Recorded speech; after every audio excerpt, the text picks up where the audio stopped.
township has been an industry leader in collaborating with builders to construct energy-efficient buildings since the introduction of the Green Building Rebate Program in 2014. With the township adopting the Energy Step Code for use in 2019 moving forward, this demonstration home is a great approach in showing the different methods that can be used to achieve the various steps. I decided to partner with the Township of Langley to use this demonstration home to teach other builders and realtors and inspectors and homeowners on what it takes to build to the step code, to see the industry get better, and to build better homes for less money is where my heart is at. The Township of Langley's adoption of the step code has not changed how we build our homes, because we typically build at a step 3 level already. So many of the techniques that we need to hit the step code, we've been doing that for years. Well, every home is modeled differently, but typically a step 3 house will have insulated concrete forms.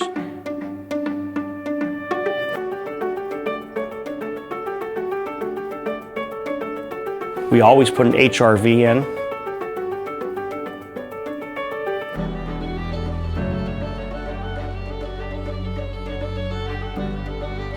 We're using good quality windows.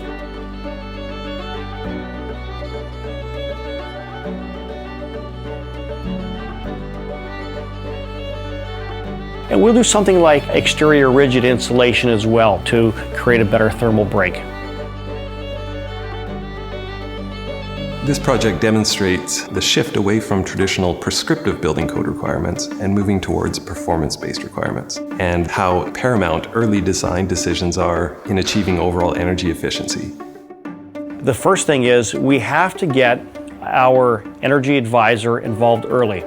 They're going to be meeting with the designer. They're looking at the conceptual designs to make sure that we're not handcuffing ourselves later on, making it too cost prohibitive to hit the step level that we're aiming for. The energy advisor then can provide them with different options on what type of insulation they can use, what type of heating system. By having that back and forth where they can provide the options between the builder and energy advisor is going to really help them hit their step code target. It takes strong leadership from our site manager to make sure that all the trades are doing what they need to be doing to meet the step code we're aiming for.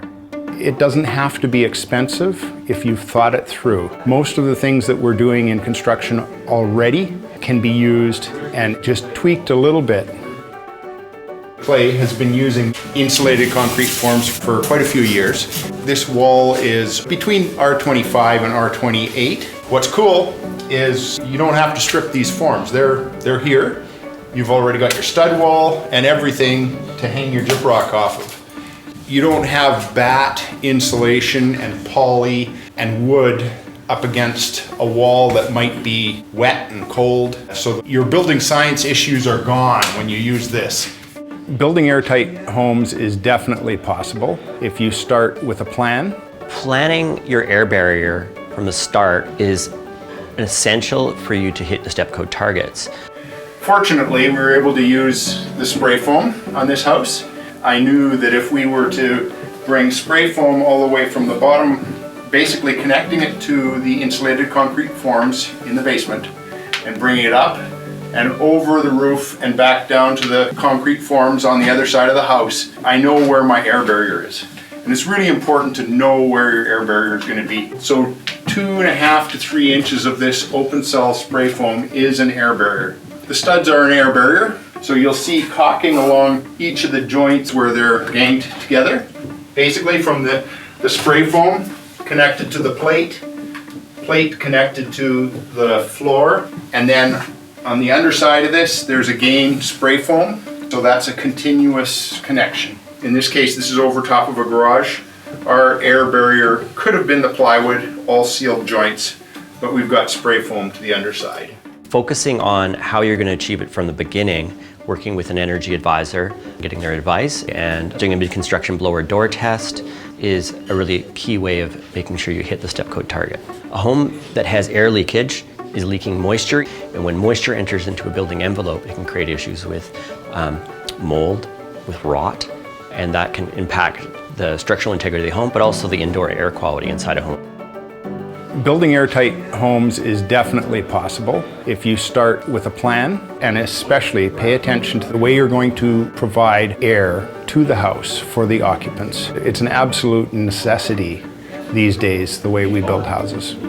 Circulating air has great advantages for heating and cooling and dehumidification, but circulated air is not ventilation air. We must treat ventilation as its own trade and its own system, and that every house needs ventilation for the health of its occupants. So what an HRV does is allows you to have a ventilation system. It's keeping fresh air coming in, but it's warming that air as it comes in with the air that's being expelled out. The air is being circulated frequently, so it's taking any allergens out of the air as well. So it's a very efficient way of ventilating a home that just so happens to also consume less energy and produce less greenhouse gases. If you have a look through this house, the equipment that you see in the attic would have taken probably a room at least this size out of the rest of the building area. And at today's prices for building, that's tens of thousands of dollars of space. So this is where conditioned attic spaces are, maybe in the future becoming more popular, because you're utilizing what would be underutilized space for heating and equipment that you don't really want to have in one of your rooms that you might be able to walk into. Building a solid building envelope that's reducing air leakage and having the right ventilation, put all those things together and you have a healthy, low energy consuming home. The hands-on approach of this demonstration home project is unique in that it has allowed participants to view the construction at various stages throughout the dwelling to understand the full realm of construction. So the workshops put on by the Township of Langley have been highly informative, and I think overall it's going to benefit the community and the public that the builders and the consultants are able to share ideas and different techniques in introducing some of these new requirements into the construction of the houses. As a realtor, our buyers that we work with rely on us to educate them and make them aware on what they're buying and why one house is priced differently over another house. The long-term value in a home is how it was constructed and how it was built. And so to come to an event like this where it teaches us how we can pass that knowledge on to our clients is definitely valuable. The township offers incentives not only for voluntarily achieving higher performance levels in the Energy Step Code, but also for mid-construction blower door tests and even energy modeling rebates. As we move towards the net zero energy ready goal for 2032 in the township, we look forward to buildings becoming even more energy efficient. BC Homes construction industry, we're leaders. Across Canada, they are looking to what we are doing in BC. So I'm very excited to be building to the Energy Step Code. Our homes, they're getting more efficient, they're healthier, they're more comfortable. We have a lot to be excited about in the construction industry and what our homes are going to look like in the future.